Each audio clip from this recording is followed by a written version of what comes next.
10 hábitos das pessoas de sucesso. Vou te falar 10 hábitos de uma maneira bem prática. Antes, é importante você definir o que é sucesso, tá? Sucesso. E o sucesso muda. O sucesso muda de época da vida. Então, hoje, aos meus 43 anos, o que eu vejo como sucesso é diferente do que eu via quando era moleque.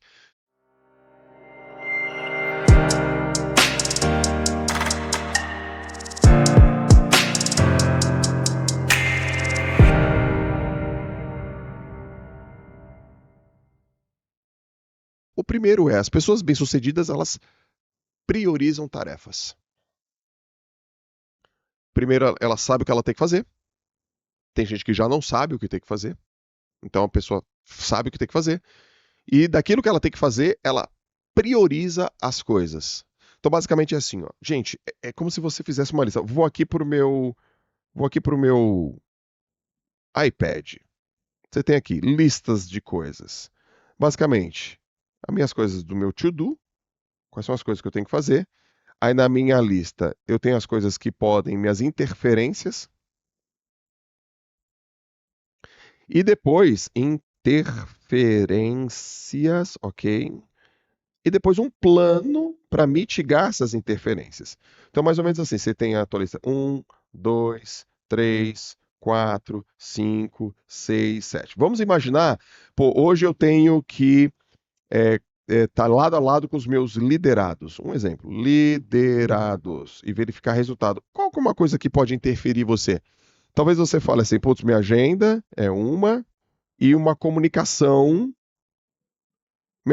não tão clara pode me interferir também. Então, cara, então você tem que proteger tua agenda. Qual que é o plano? Proteger tua agenda e a comunicação ela tem que ser específica. Uma comunicação específica. Essa pode ser uma forma de você construir isso. Então, as tarefas que você tem que fazer. O que te interfere, ou que pode interferir essa tarefa de ser concluída, e como que você mitiga isso? Qual que é o teu plano? Gente, é simples desse jeito. E por que algumas pessoas não conseguem, João? Basicamente por dois motivos. Primeiro é que elas não sabem. E aqui, pô, eu tô te mostrando uma coisa simples para você saber. A segunda coisa é que elas não se importam. E aí é um problema. Então, quando você não sabe, você erra por ponto cego. Quando você não se importa, você erra por egocentrismo. Egocentrismo. Então, o que pode me atrapalhar? E um plano para isso não acontecer. Essa é a primeira coisa, priorizar as tarefas. João, me dá um curso de gestão do tempo em 20 segundos. Gestão do tempo em 20 segundos é lista as coisas que você tem que fazer e liste as coisas que você tem que fazer primeiro. Deu 5 segundos. É sobre isso. Qualquer pessoa que faz isso tem resultado acima da média. Segunda coisa, hábito de pessoas de sucesso, aprendizado contínuo. Como que a gente aprende? Antes, anota aí, só aprende quem muda. Você mudou? Mudei. Então, aprendeu. Recentemente eu respondi uma pergunta no Instagram assim, ó. Joel, como que eu faço para resolver uma questão? Eu sei muito, porque eu estudo muito, mas eu não entro em ação. Então se liga. Primeiro que já está errado. Você não sabe muito. Saber não é ler. Saber não é estudar. Saber não é fazer curso. Saber não é ouvir o JJ Podcast. Saber é executar. Eu lembro que quando eu estava na escola, eu tinha certeza que eu era burro, galera. Muito louco, né? Por que eu tinha certeza que eu era burro? Porque eu tirava nota baixa. E eu tirava nota baixa, hoje eu sei por quê. Desatenção. Eu também não era o cara mais dedicado assim. Eu vivia no mundo da lua, eu não sabia como estudar e a culpa era minha. Não tô culpando o professor nem a escola, tá? A culpa era minha. A culpa era minha. E como eu tinha certeza que eu era um cara burrinho, tapadinho, e é assim que eu me chamava, com esses adjetivos, eu fiz o que eu considero a atitude mais inteligente que tem, que eu entrei em ação. Porque eu falava, cara, já que eu não sou inteligente, já que eu não tenho QI, já que eu não tenho a nota da Janaína, do Celso, do Marquinhos, já que eu não tenho a nota do Rafa, eu tenho que me virar. Então eu entrei em ação. E eu descobri que a atitude mais inteligente que tem é agir, e não é estudar. Portanto, lifelong learning é aprendizado contínuo, mas usa uma ferramenta chamada 70, 20, 10. Tem gente que fica 70% do tempo estudando. Não é. 10% do teu tempo fica afiando machado, cara. Fica afiando machado, fica afiando machado. 20% do tempo fica tendo feedback do que você fez, mas 70% do teu tempo entre em ação e testa logo. Então como é que você pode fazer isso? Bom, Joel, adoro ler. Tá bom, se você gosta de ler, então você vai ler um trecho de um livro e aquele trecho que, aliás, você está lendo um livro, tem um trecho que você gosta. Você anota aquele trecho e fala, eu tenho 24 horas para executar aquele trecho. Ou 24, ou 48, ou no máximo 72 horas. Por quê? Porque se for uma atividade mais simples, executa rápido. Se for uma atividade de complexidade mediana, até 48. E se for uma atividade que precisa de outras pessoas, o que eu considero uma atividade complexa? Que precisa de outras pessoas. Se não precisa de outras pessoas, é simples. Só precisa de ti, cara. Só precisa de ti. Qual que é a atitude mínima que você pode ter para executar aquela tarefa? Aí você executa, pum. Aí você, opa! Terceiro é ambiente de crescimento. As pessoas bem-sucedidas, elas se inserem no ambiente de crescimento. O que significa um ambiente de crescimento? Obviamente, é um lugar que faz você crescer, só que não é falando e fazendo as mesmas coisas que você fala e faz. São pessoas com pontos de vista diferentes do seu. É importante você estar num lugar onde você não é a pessoa mais inteligente da sala, mais esperta da sala e que tem a maior fama da sala. Porque o ambiente de crescimento, ele te ensina algo que você não sabe, mas do qual você precisa. Então vamos imaginar o seguinte aqui, ó. Joel, eu quero ser escritor. Eu falo, pô, legal. Conhece alguém que escreve? Não. Alguém da tua família já escreveu? Não. Então, se você quer ser escritor, você precisa se envolver num ambiente de escritores. Por quê? Porque lá você vai ver o processo de escrita, o processo de pesquisa, o ritmo, como é que eles fazem. Depois que eu fui inserido no ambiente de escritores, eu percebi que um livro não precisa ser escrito do começo para o fim. É mesmo, João? É, as pessoas pegam trechos, elas fazem recortes, elas vão escrevendo, elas não começam da introdução e terminam na conclusão. A introdução é a última coisa que elas fazem. A conclusão talvez não é a mesma daquela que ela saiu na hipótese inicial. Então ela escreve. E ela tem uma rotina de escrita, ela tem uma rotina de consumir, ela tem uma rotina de pesquisar, ela tem um negócio chamado leitura crítica. O que é leitura crítica? Aí ela fala assim: ó, eu estou escrevendo sobre esse assunto. Você acha bom? Você acha legal? Falta alguma coisa? Você está sentindo falta de um assunto? Ou seja, quando você começa a escrever, você vê que você não escreve sozinho. Você tem um grupo de pessoas. Estou dando um exemplo de escrita. Você fala, caraca, como que você descobriu isso, já? Porque eu estava num ambiente de crescimento. Isso para quem quer se tornar investidor, porque eu não era investidor, hoje eu sou. Para quem quer investir em startup, eu não investi em startup, hoje eu invisto. Para quem quer ter um fundo de investimentos, eu não tinha fundo de investimentos, hoje eu tenho. Para quem quer ser um cara que está em conselhos de empresa, eu não estava em conselhos de empresa anos atrás, hoje eu estou. Então, como é que faz? Você vai aprendendo. E onde que você aprende? Tem a ver com dois, lifelong learning, mas tem relação também com o ambiente de crescimento. Como é que você faz isso? É assim, ó. Eu vou te ensinar como é que você faz em ambiente de crescimento. Vou te escrever aqui, ó. Ambiente de crescimento. Então, a primeira coisa que você faz é o que você quer aprender. A segunda coisa é quem é a referência para você mundial nesse assunto, uma referência mundial. E a terceira coisa, a referência mais próxima. Vamos imaginar o seguinte: eu quero aprender sobre inovação. Eu quero aprender sobre inovação. Então, eu quero aprender inovação, cara. Como é que é a cabeça das pessoas que querem inovar? Quem é a referência mundial que eu mais me inspiro sobre inovação? Vamos imaginar que você fala que é Steve Jobs. Putz, mas Steve Jobs morreu, você não vai ter contato com ele. Quem é a referência mais próxima que pode te ensinar sobre inovação? Aí você fala, caramba, cara, é um amigo meu. Por quê? Porque no final das contas, tudo que você quer é inovação. E o seu amigo tem uma cabeça inovadora, porque você tem uma referência de quem inova. Quarta é humildade intelectual. Humildade é, para mim, a atitude mais inteligente que existe, porque humildade é aquele cara que reconhece que não sabe uma coisa na vida. Oi, todo mundo aqui que está me vendo, me ouvindo, tem várias áreas na vida que não sabe. Então você fala, pô, eu não sei isso. Você fala, oh, não sei. Porque tem gente que acha que falar eu não sei é proibido. Não, é permitido falar eu não sei. Nossa, Joel, mas eu fui criado de um jeito que meu pai, ou minha mãe, meu tio, ou minha tia, sei lá, o professor falou que eu tenho que saber de tudo. Não, isso é velho. Não, cara, nada a ver. Presta atenção, meu. Atividade mais inteligente, a atitude mais inteligente que você pode ter na sua vida é dizer eu não sei, quando você não sabe. Porque você aprende mais rápido, Porque você aprende mais barato e porque você elimina tudo aquilo que te fragiliza, especificamente a opinião dos outros. Então diga não sei. É inteligente falar não sei. Eu vou te dar um exemplo. A gente está gravando, estou gravando esse podcast em 2024, o ano olímpico, né? Olimpíadas Paris, 2024, pô, maravilha, loucura total. 2021, há 3 anos, eu fiz um curso, chamei o Bernardinho, mestre, professor. Bernardinho, que foi para Jogos Olímpicos, só como treinador são 6 medalhas olímpicas, como atleta, 1 medalha olímpica. Ele tem medalha olímpica de ouro, tem de prata, tem no masculino, tem no feminino. Hoje ele é o treinador novamente do time masculino de vôlei. E o cara senta na minha frente em 2021, antes da gente começar o nosso curso, que foi em Alphaville, EAP, para quem está ouvindo, ele foi lá no EAP. E aí eu pergunto, Bernardinho, mestre, ô João, tudo bem? Eu falei, caramba, né, mais de 20 anos, quase 30 anos aí no vôlei, tantos títulos mundiais, pan-americanos, sul-americanos, olímpicos, tá mais fácil? Aí ele falou assim para mim, as dúvidas só aumentam. E cara, aquilo foi tão impactante para mim.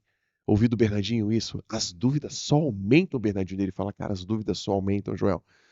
As coisas mudam, não é mais como era antigamente, e vir aqui no evento como o seu é uma oportunidade de refrescar a minha mente. Pô, ele ia palestrar, cara. Ele ia palestrar. E ele falou: vir aqui num evento como o seu é uma oportunidade de saber o que vocês estão fazendo, jovens. Eu olhei pro cara e falei: pô, se as dúvidas do Bernardinho só aumentam, imagine as minhas. Então, humildade intelectiva é reconhecer que quanto mais a gente aprende, o buraco é mais fundo. E essa galera, todas elas têm humildade intelectiva, estão abertas para aprender em qualquer lugar, com qualquer pessoa, sobre qualquer circunstâncias. Quinto hábito das pessoas de sucesso: autorresponsabilidade. Elas são responsáveis. Elas são responsáveis pelo aquilo que elas fazem, pelo aquilo que elas deixam de fazer. No mundo dos negócios, prioritariamente, que é um grupo de pessoas que estão aqui, que me escutam mais, né? Você que me escuta e me vê mais, você quer crescer na sua carreira, empreendendo ou não, tem uma máxima que é assim, toda decisão é uma decisão econômica. Então, quando você faz algo, ela reflete na parte econômica. Quando você deixa de fazer algo, ela também reflete na parte econômica. Portanto, as pessoas que são responsáveis, elas sabem do seguinte: se eu tomar uma decisão, eu até posso errar, mas se eu não decidir, eu já errei. Elas se responsabilizam pelo que elas fazem, pelo que elas não fazem. Elas não se vitimizam, elas não colocam a culpa nos outros. Aliás, a psicologia tem um nome para isso chamado locus de controle. Vou desenhar aqui para você. Locus. Locus, assim, ó, locus de controle. Então aqui, ó, tuas decisões estão aqui dentro, a tua improdutividade está aqui dentro, a tua baixa capacidade de comunicação está aqui dentro, a tua baixa capacidade de liderança está tudo aqui dentro. Locus de controle chama interno. São pessoas que realmente se responsabilizam. Mas tem uma outra galera que tem o que a psicologia chama de locus de controle externo. O que é locus de controle externo? É quando ela pega isso aqui, o problema é dos outros, o problema da minha comunicação é a galera, o problema não sei o que é a economia, o problema da minha falta de tempo é muita tarefa, e ela coloca a culpa nos outros. E a liderança, e os estudos de liderança mostraram que os maiores líderes são aqueles que têm locus de controle interno. O Jim Collins, em Empresas Feitas para Vencer, ele fala isso de liderança nível 5. Se você ainda não leu Empresas Feitas para Vencer, é um livro base, é um livro clássico. E ele fala lá do líder nível 4 e o líder nível 5. Os dois têm muito resultado. Mas o líder nível 4, quando ele tem um sucesso, é efeito espelho. E quando ele tem um fracasso, é efeito janela. Enquanto o líder nível 5, que é o melhor líder, é o que dura. Ele está falando aí, sabe, de Peter Drucker, Jack Welch. Ele está falando de Steve Jobs aí. Ele fala assim, quando o time e quando a empresa acerta, efeito janela.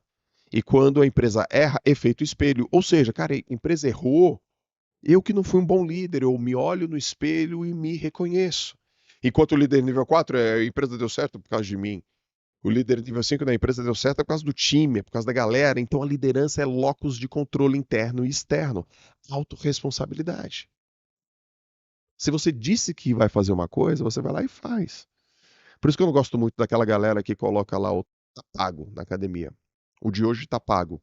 Eu falo, pô, mas você não disse que ia fazer? Sim. Então você vai lá e faz, pô. Não disse que ia acordar? Você vai lá e acorda. Porque é isso que adulto faz, não é? Adulto diz que vai fazer uma coisa e faz. Ou você quer que eu te reconheça toda hora sobre uma coisa que você disse que você ia fazer e aí você fez? Esse não é um papo pra todo mundo. Sei disso, vou até tomar uma aguinha. Autoresponsabilidade, cara. Autoresponsabilidade vem com maturidade, ok?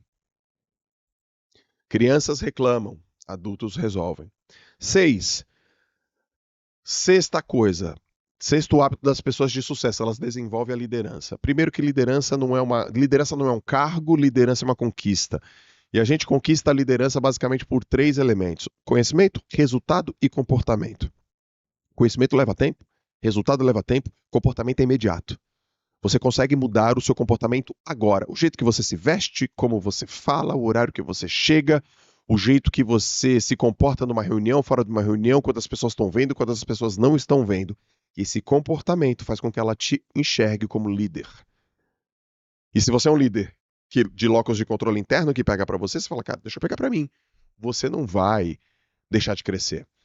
Se liga só, ou você trabalha com vendas ou você trabalha com gente. Porque quem trabalha com vendas afeta diretamente a parte econômica. E quem trabalha com gente afeta diretamente a parte econômica. Porque ao trabalhar com gente, você trabalha com pessoas que afetam a parte econômica. E como eu disse antes, toda decisão é uma decisão econômica. Como assim, João? Cara, se você for um assistente administrativo, se você for uma pessoa da contabilidade, se você for uma pessoa que trabalha com, sei lá, com a parte jurídica, é gente. Se você, pô, trabalha numa empresa de marketing, numa agência de marketing, é gente. Tudo que tem a ver com gente tem a ver com escala. Tudo que tem a ver com escala tem a ver com impacto. Tudo que tem a ver com impacto reverbera nas finanças. Tem gente que não trabalha com gente, mas trabalha com vendas. Então ele vai direto lá e faz uma ação com o cliente. Mas é gente do outro lado também. Portanto, para a gente crescer, a gente precisa ter liderança. E liderança primeiro começa com a gente, que é uma autoliderança. Cara, você disse que vai fazer, você faz. Você promete, você tem palavra. Você não reclama. Você influencia. Um bom líder, o que ele sabe fazer? Primeiro que ele sabe mostrar a direção. Ó, é para lá que a gente está indo. E sabe te convencer dessa direção. Segunda coisa, ele sabe vender a visão. Ele sabe vender o projeto. É para lá que a gente está indo, é isso que a gente vai conquistar. E terceiro, ele fala de uma maneira muito clara e muito específica que todas as pessoas compreendem. Não falam de maneira difícil, não falam de maneira abstrata. Cara, não tem, raramente tem gerúndio. Se você é líder e que está me ouvindo, agora eu sugiro que você coloque nas suas reuniões de liderança uma máxima. Essa máxima eu peguei num livro chamado Gestão de Alta Performance, do Andrew Groove. Andrew Groove foi o grande CEO da Intel. Livrão, bacana, tô colocando aqui o vídeo para você ver esse livro. E tem uma coisa que é uma máxima, assim, cara, na minha reunião não tem gerúndio. Não pode ter gerúndio. Imagina que você tá pedindo Uber e chega lá, o carro tá chegando. Não é assim que funciona. Imagina que você pede uma comida no iFood, ela tá chegando, ela tá indo. Não. Ela chega em 15 minutos, ela chega em 9 minutos, ela chega em 3 minutos. Eu estou a 3 quilômetros de você, eu chego em 4 minutos. Mesma coisa nas reuniões. Eu fiz o relatório, eu te entrego ele sexta. Não, eu estou fazendo, estão verificando. 7º item. Pensamento crítico. Galera, é o seguinte, todas as pessoas bem-sucedidas pensam com a própria cabeça. Todas as pessoas bem-sucedidas, elas trocam a palavra possibilidade por probabilidade. Possibilidade é se. Probabilidade é quando. Então é uma coisa mais ou menos assim, ó. É possível as pessoas ficarem ricas? Possível é, mas quão provável é? Bom, pouco provável. A literatura diz que é pouco provável. São pouquíssimas pessoas que enriquecem. São pouquíssimas pessoas, só para você ter uma ideia, no Brasil, apenas 1% das pessoas tem renda acima de 28 mil reais. 1%. E os outros 99%? Abaixo. Então, o que eu quero dizer para você? Eu quero dizer para você que tem uma coisa que está superestimada. O esforço está superestimado, o trabalho duro. Vai, cara, trabalhar duro que você vai conseguir. Tem gente que vai trabalhar a vida inteira duro e não vai conseguir, nego velho. Quando você tem pensamento crítico, você fala, cara, não adianta eu plantar e eu semear no asfalto. No asfalto não germina nada. Eu tenho que achar um solo. Esse solo tem que ser fértil. Então, o que está subestimado? O que está subestimado é a coerência. Meu, tem que ter uma atitude coerente. Cara, não dá para continuar desse jeito, eu não vou chegar a lugar nenhum. Não dá para eu comer desse jeito. O futuro que me espera é ruim. Não dá para eu continuar me comunicando desse jeito, chegando nesse horário, fazendo esforço errado. Então, isso é o pensamento crítico. Pensamento crítico é você ouvir uma pessoa falando, você fala, cara, deixa eu pensar um pouco melhor. Não, mas você tem que responder rápido. Não, não tem que responder rápido, eu preciso pensar.